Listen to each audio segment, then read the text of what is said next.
हम फिर से आप लोगों के सामने उपस्थित हैं। आज अध्याय 5 के बारे में समझाएंगे।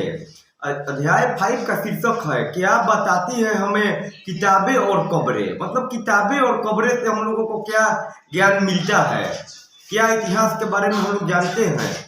दुनिया के प्राचीनतम ग्रंथों में से एक, प्राचीनतम मतलब सबसे पुराने ग्रंथों में से एक। शायद तुमने वेदों के बारे में सुना होगा।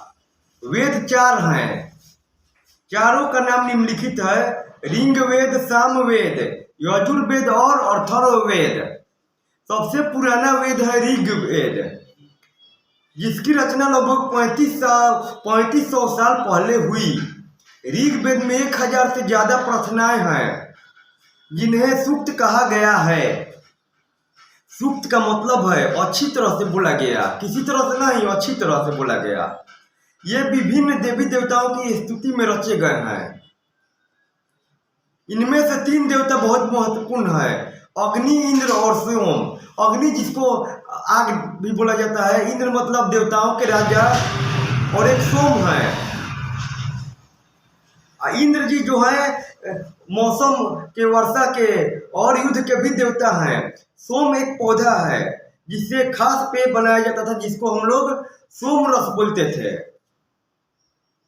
इंद्र भगवान के दरबार में सोम रस का सेवन किया जाता था। वैदिक प्रार्थनाओं की रचना ऋषियों ने की। ऋषियों मतलब क्या? साधु हो, महात्मा हो, मुनि हो, उन्हीं लोग को ऋषि बोलते हैं। आचार्य विद्यार्थियों को उन्हें अक्षरों, शब्दों और वाक्यों में बांट कर सस्वर पाठ द्वारा कंठस्थ करवाते थे। कंठस्थ मतलब क्या? कंठ से बुलवा कर उसको याद कराया जाता था। अधिकांश सूक्तों की रचयिता सीखने और सिखाने वाले पुरुष थे। कुछ प्रार्थनाओं की रचना महिलाओं ने भी की थी। ऋग्वेद की भाषा प्राक संस्कृत या वैदिक संस्कृत है। वैदिक संस्कृत मतलब वैदिक काल में बोले जाने वाली संस्कृत। तुम स्कूल में जो संस्कृत पढ़ती हो, इससे यह भाषा थोड़ी भिन्न है। भिन्न मतलब क्या? थोड़ा सा अलग है। संस्कृत और अन्य भाषाएं जिनके बारे में हम लोग विस्तार से पढ़ेंगे। संस्कृत भाषा भारोपीय, भारोपीय मतलब भारत और यूरोपीय भाषा परिवार का हिस्सा है। भारत की कई भाषाएं हैं। असमिया जो असम राज्य में बोली जाती है, गुजराती जो गुजरात में बोली जाती है, हिंदी तो लगभग पूरे भारत में बोली जाती है। कश्मीरी और सिंधी, कश्मीरी जो है कश्मीर प्रांत में बोली जाती है, और सिंधी जो है सिंध प्रांत में बोली जाती है। सिंध प्रांत जो है वर्तमान पाकिस्तान के हिस्से में चला गया है। एशियाई भाषाएं जो एशिया महादेश में बोली जाती है, जैसे फारसी, और यूरोप के बहुत सी भाषाएं जैसे कि अंग्रेजी, फ्रांसीसी जो फ्रांस में बोली जाती है, जर्मन मतलब जर्मनी की भाषा, यूनानी मतलब यूनान की भाषा, इटालवी मतलब इटली की भाषा, स्पेनिश मतलब स्पेन की भाषा आदि इसी परिवार से जुड़ी हुई है। उन्हें एक भाषा परिवार इसलिए कहा जाता है क्योंकि आरंभ में इनमें कई शब्द एक जैसे उदाहरण के लिए मातृ शब्द जो है संस्कृत भाषा का शब्द है, जिसका अर्थ हिंदी में माँ होता है और अंग्रेजी में मदर होता है।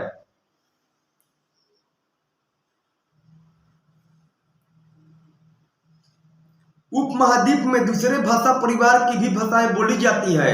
उदाहरण के लिए पूर्वोत्तर प्रदेश जो मतलब भारत के पूर्व और उत्तर के कोने पर बसे हैं।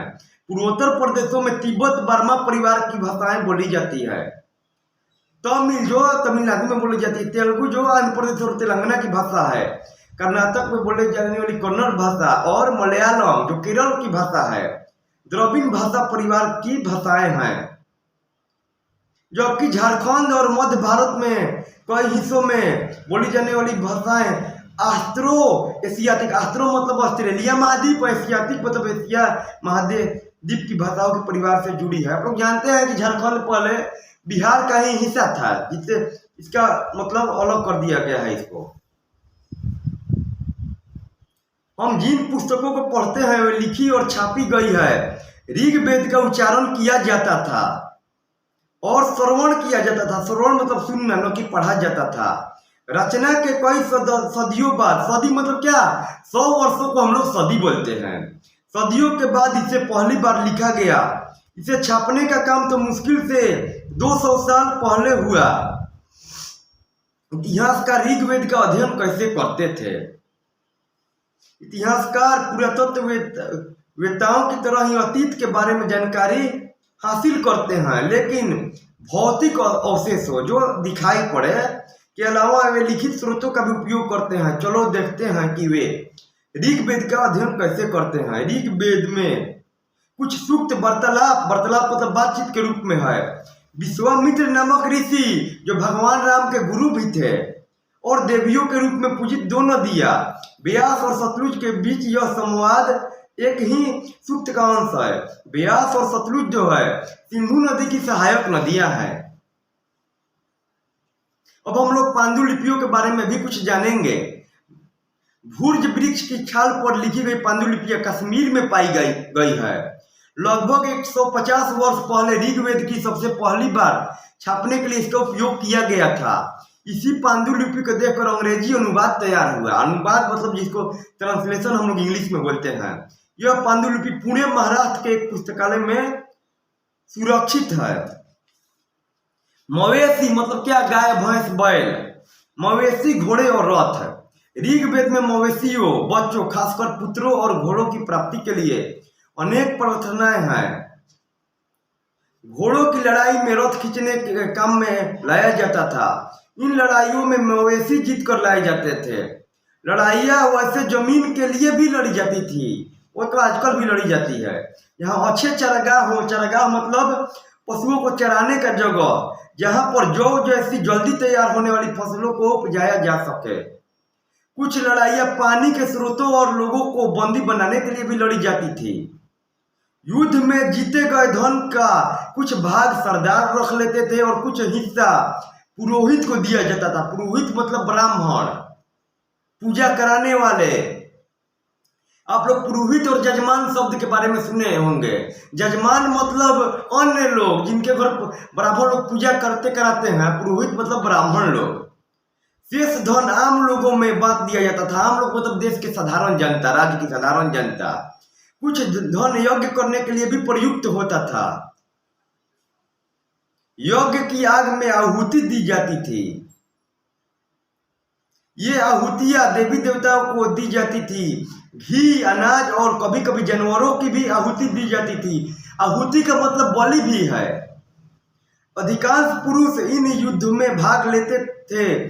कोई अस्थायी सेना नहीं होती थी। मतलब जब युद्ध का समय आया ना तो जल्दीबाजी में अपना सेना लोग बना लेते थे, लेकिन लोग सभाओं में मिलते जुलते थे और युद्ध एवं शांति के विषय में सलाह मशविरा करते थे। यहाँ ये ऐसे लोगों को अपना सरदार चुनते थे जो बहादुर और कुशल योद्धा हो। मतलब कोई भाई कमजोर आदमी को क्यों सरदार चुनेगा? कमजोर आदमी इसको क्या रक्षा कर सकता है? तो आज भाग 1 यही समाप्त हो गया। कल भाग 2 को लेकर हम आपके सामने उपस्थित होंगे।